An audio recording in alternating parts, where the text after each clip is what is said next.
many info gaps you can find where they're just teasing and hinting at something versus just telling you what it is.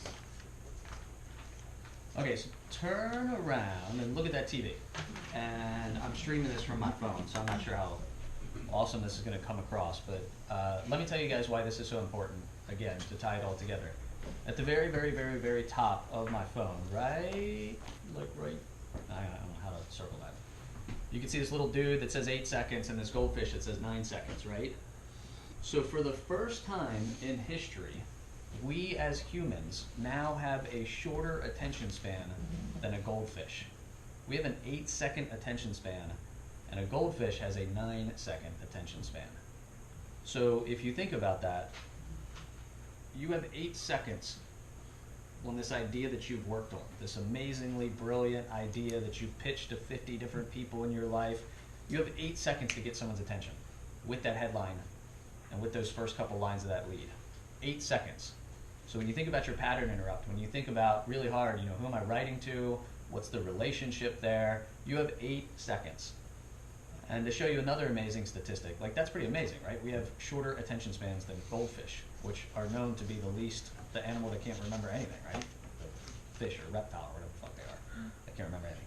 So it's pretty amazing. Other stat, see how dumb I am because I don't even know what a fish is.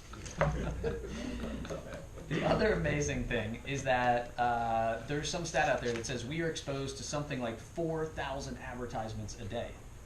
4,000 advertisements we see a day between email advertisements and billboards and radio ads and everything that's going around the internet. 4,000 advertisements a day. So when you sit there and you think about your idea that you've worked so hard on, how do you stand out in those 4,000 ads? How do you get someone to give you more than 8 seconds on all 4,000 of those ads that they're seeing in that day? So does everybody understand the importance of that? So your headline and your lead is almost like a mini sales letter in and of itself. The thing that you're selling in your headline and lead is for them to read that idea further. And that's a tough sell. That's the hardest sale you're going to have to make after your idea is in a good shape. How do you get them to give you more than 8 seconds, give you 2 minutes, and then at the end of those 2-3 minutes of reading those first couple pages, give you 45 more minutes of their life? Selling for attention is the hardest sale that we have to make.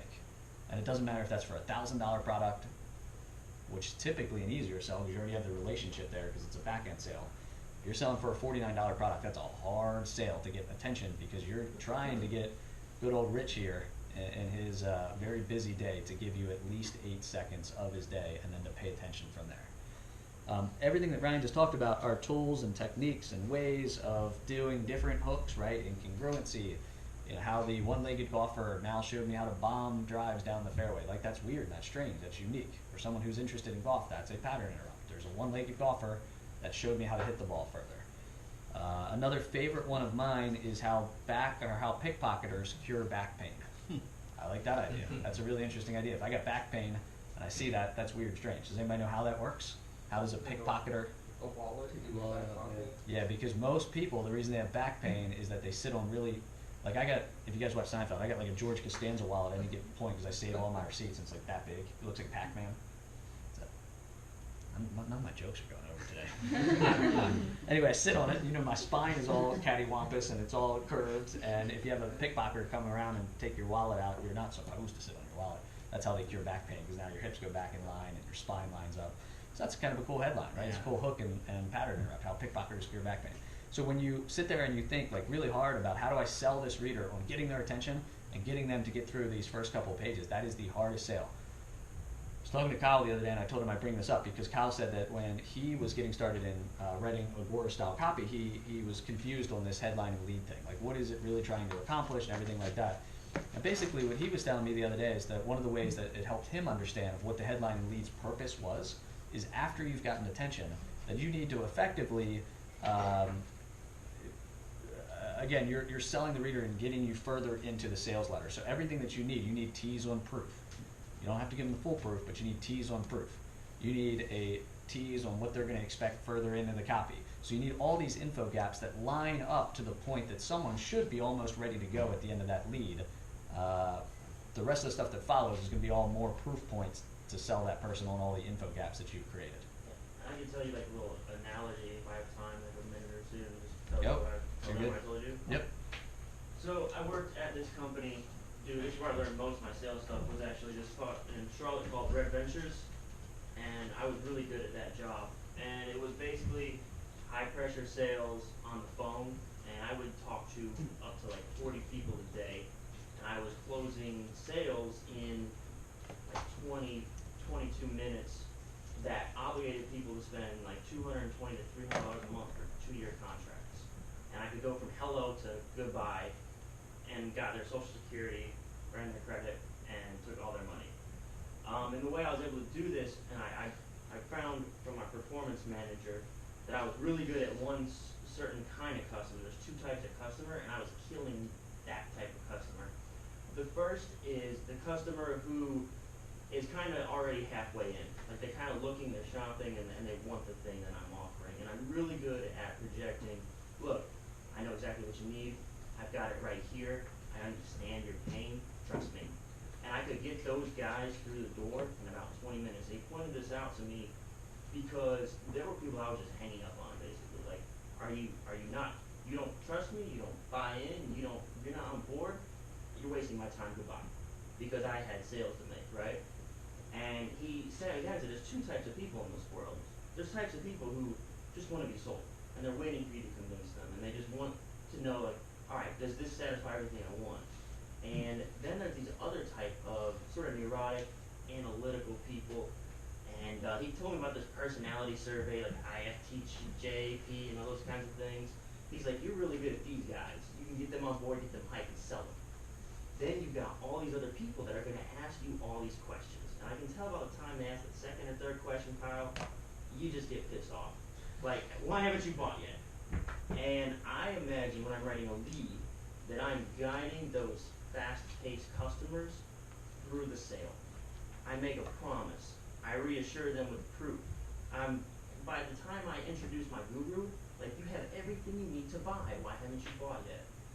The rest of the 20 pages are just catering to those neurotic types, answering every little question, holding your hand, honestly in the middle of these safe. It's those types of people. So like the first 7 pages, you have everything you need to buy if you're even like halfway in. That's how I kind of look at a lead. Yeah.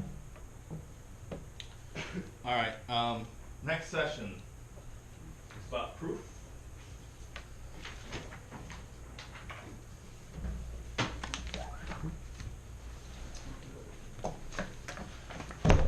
I'd like you to read this book by Monday about goat testicles. I'm not even kidding. It's an amazing book. It's my favorite goat testicle. That might be a pattern interrupt for you. I've read many. This is my favorite. Yeah. That's the first joke I gotta laugh at. I'm done for the day now. I'm gonna tell you guys a little bit about this book because it's seriously one of my favorite books. I know the story. It is about this charlatan doctor, like I don't know what it was, in the early 1900s or something like that, that sold men on the idea that they could increase their masculinity by putting goat testicles in their body because that's what was lacking the testosterone for them to be real men, which is an insane promise. And the idea about that is, it's obviously that was a complete scam. That's not why the book was written.